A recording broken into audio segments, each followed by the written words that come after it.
gun. Ramos looking like he's got one more good run. His hips are a little shaky, but his heart is still true. Oh, how that dog loves hunting with me and you. Sporting Dog Adventures, run boy run. Everything you need is here under the sun. The Sporting Dog Adventures podcast is proudly brought to you by Soggy Acres Retrievers. Remember, everyone deserves a Soggy dog. Welcome to this week's Sporting Dog Adventures podcast. Today we're going to talk about the do's and don'ts prior to taking your dog to training. We are going to get into our training segment with teaching a puppy to heel. And we're going to talk about our first hunts with our dog after training during our hunting segment. So these are going to be three great topics as we are looking toward getting toward training season and helping you get your dog so that they are field ready by the next hunting season. Now, a lot of our conversations that I have end up being because I've gotten dogs in for training like we just did last week, or I have a topic I've seen online that is repeatedly brought up, or I talked to another trainer and they are telling me something that they've come up with, or something that frustrates them, or something that they've covered during their training with their dogs. So the do's and don'ts of getting your dogs ready to go to a trainer. This is something that I will probably bring up several times a year because it is always where we get dogs in and they've had certain experiences that they just shouldn't have. So the do's and don'ts if you're going to take your dog to training, let's talk about the do's first. Have your dog where they've worn a collar. I know that sounds trivial, but I've gotten dogs in where they're pawing at collars because they've never had a collar on. You need to teach your dog the sit command, a recall command, whether it's here or come. I like the word here. You're going to teach the dog the kennel command and also teach the dog to heel while walking. These are commands that, once taught, will greatly help the puppy when they go to a trainer, or they're going to help you once you start your formal training. The one thing that I always run into, and it's funny because it's something I did with my first dog, is I don't teach a stay command. A stay command is something that, quite honestly, doesn't make sense because if you teach a dog to sit, they're supposed to sit until you release them. So you don't need a stay command. So you're going to teach the dog the sit command and you're going to reinforce it, or the kennel command, you're going to reinforce it, because when they don't do that command, or they break or they leave their seated position, you're going to correct them eventually with the e-collar. So again, you're going to teach sit, here, kennel, and heel. Those are the commands you're going to want to work with your dog prior to taking them to training or starting your training program.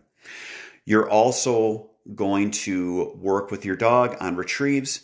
Again, you don't need to worry about retrieving with your puppy over and over and over again. If you just work with them a few times a day or even a few times a week, they're bred to retrieve. So if they're retriever crazy, that's great, but we don't necessarily need to go out and throw them marks. We don't need to have that different stuff that's done with them.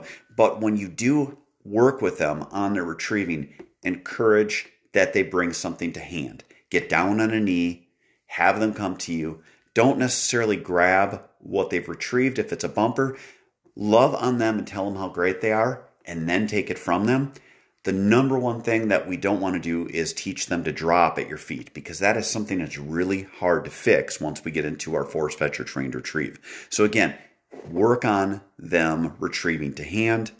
And lastly, make sure they've walked on a lead.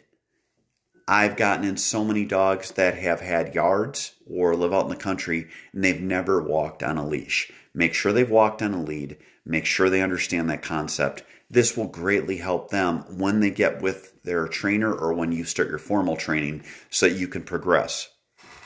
Now let's talk about the don'ts that we have with our dogs. Do not hunt your dog prior to training. I know that concept is out there. I know that you're always going to have friends or family members that say, let's take your dog and we'll hunt them with my dog and they'll learn how to hunt. That is absolutely 100% not the way to train a dog. You're actually training a dog and setting them up for failure, because training is about control. We are teaching the dog they hunt for us, they hunt as a team, and if you let them run around like an idiot, you're just putting them with experiences that you're then going to have to fix at a later date. Especially if you have someone that's telling you that's how you train a dog, they have absolutely no idea how to train dogs, and they are going to teach you the wrong things to teach your dog. So don't hunt your dog prior to your training being done. They are bred to hunt. They are trained control, and that they hunt for us. Again, misnomer that you train a dog to hunt. You don't. You train a dog control so that they hunt for you as part of a team. Do not take your dog out and shoot a shotgun over them. That is something that is so common that I hear. I've got a dog in now that I was told is concerned when a dog is shot, when a gun is shot around the dog. You will create gun-shy dogs by shooting over a dog. There are ways to introduce a dog. That's great. If you know how to introduce a dog or have someone that can work with you, I still don't even worry about shooting around a dog until they're at least 6 months old. We don't need to put a puppy into a situation where something could be looked at as a negative. So again, if you're going to take your dog to a trainer, or you're going to have a formal training program that you're working with yourself, a club or a trainer themselves working with you, introduce the dog properly. Don't just shoot over the dog. Again, that gets back to don't hunt a dog prior to training, because you're going to be shooting over the dog on birds when the dog doesn't understand what is going on. The last thing we need to worry about with a dog prior to going training or being in a training program, for gosh sakes, have the dog where they're in shape. Every year I get dogs in that are either morbidly obese or obese, and the owners don't realize it. Folks, I have a big, I always hear, I've got a big dog. My dog's big, 120 pounds at 8 months old. No, you don't. The dog is not big. The dog is not strong. The dog is obese. And if you look at it honestly, with the percentage that they're obese, it's abuse. We need to have our dogs where they're in good shape. We need to have our dogs so that they are at a healthy weight. It's no different having a dog that is 20 pounds overweight than having myself. I weigh 180 pounds. Still got a little bit of weight to lose. But having myself, instead of at 180 pounds, 20 pounds overweight would be probably somewhere in the neighborhood of 30 to 40%. Overweight, that would be like me having 30 to 50 extra pounds on me. How fair is it then, as a human being, having 50 pounds of extra weight, going out and running around and trying to be athletic? I'm going to have issues with my joints, my ligaments, all sorts of problems because of my weight. Dogs are no different. I know they're doing genetic testing on dogs for ACL injuries.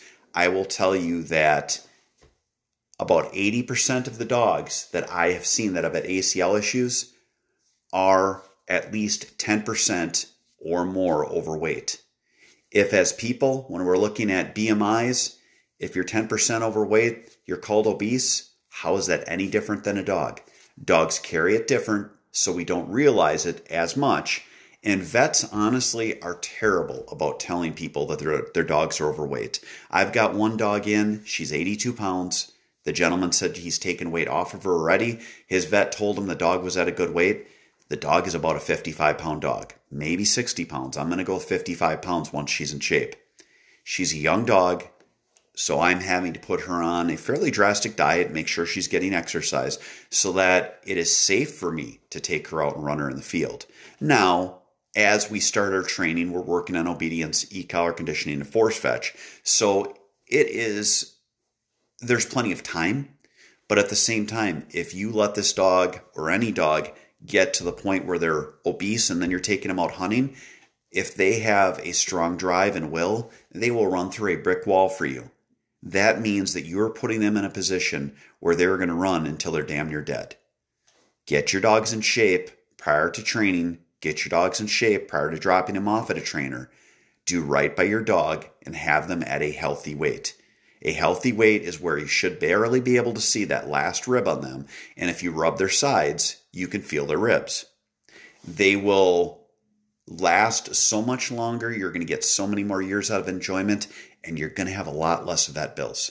You're going to have a dog that is happy, healthy, and you're going to have more money in your wallet. If you want to give your dogs treats, don't worry about buying a bunch of treats. Measure out their food at the beginning of the day and just give them treats, quote unquote, from their food, which can be their kibble. Then at least you know what you're giving the dog and that you got them in a good position so that when they start training. So those are some of the do's and don'ts. There are obviously going to be more, but that are some that I think of that I am telling my clients and my friends and people I work with on what they need to have where their dogs are at prior to training. Stay tuned next as we're going to talk about teaching a puppy to heel. All that and more coming up after this. This portion of the podcast is proudly brought to you by Boucher Automotive in Janesville, Wisconsin. Welcome back to the show. We are going to talk about our training tip today, which is teaching a puppy to heel. Now, prior to this, we talked about the do's and don'ts of training. We talked about having a dog that was not overweight. I will tell you that what I do when I have pups of my own that I'm training, I will measure out their food in the morning. I just use their kibble for their quote-unquote treat to teach them. And then I have everything calorically controlled, so I know my puppy's taking in good calories, how many, etc. So what I will do is I will use a treat in my hand. I'll, of course, have it in my fingers, let the puppy know, let them eat one little piece of kibble so they know that my fingers are the magic treat dispenser. Then I will have them on a leash with a collar, walking with them, and I will give them treats as they are walking next to me at my knee. So I'm walking slowly, and I'm giving them treats, telling them, heel, good dog, heel. Whenever they are in that right spot, I'm giving them a treat, and I'm telling them, heel.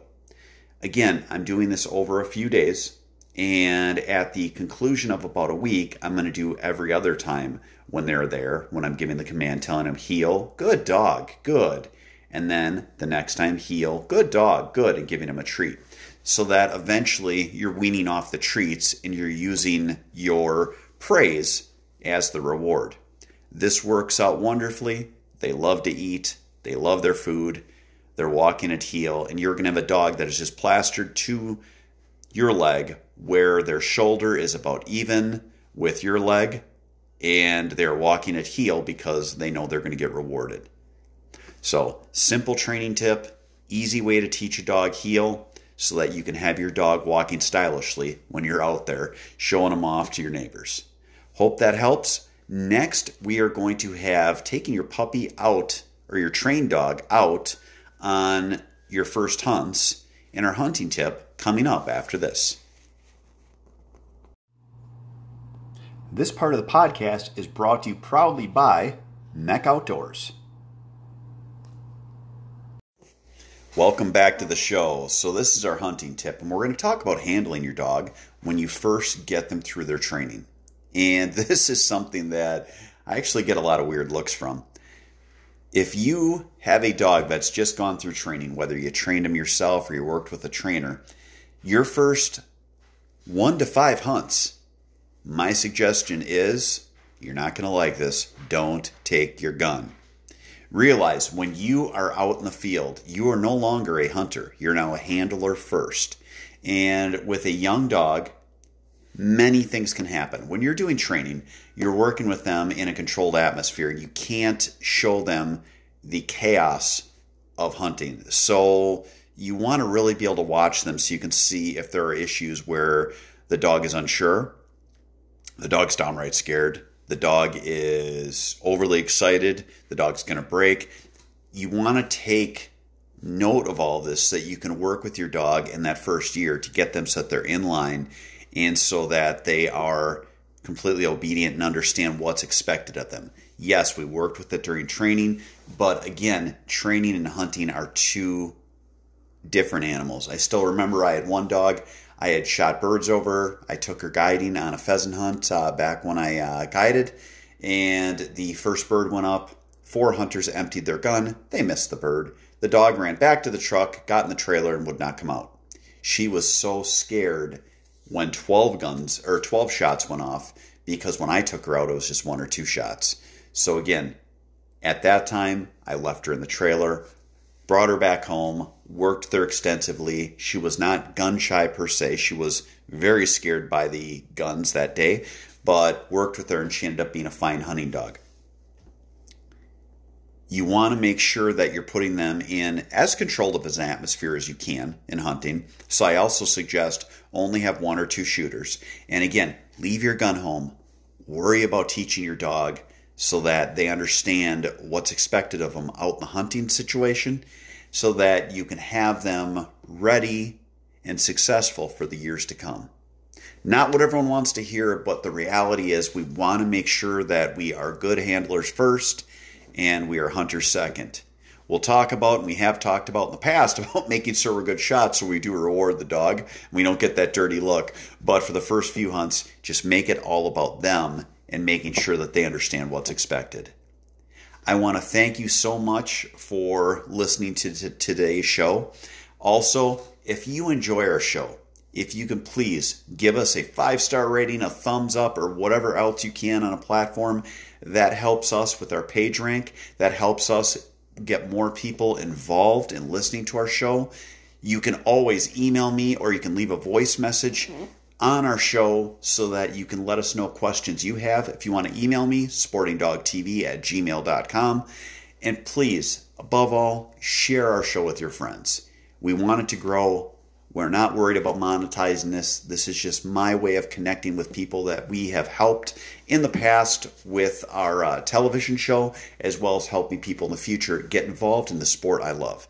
I hope you all have a great week. Again, give us that rating. Take care, and God bless. Sporting dog adventures, run, boy, run.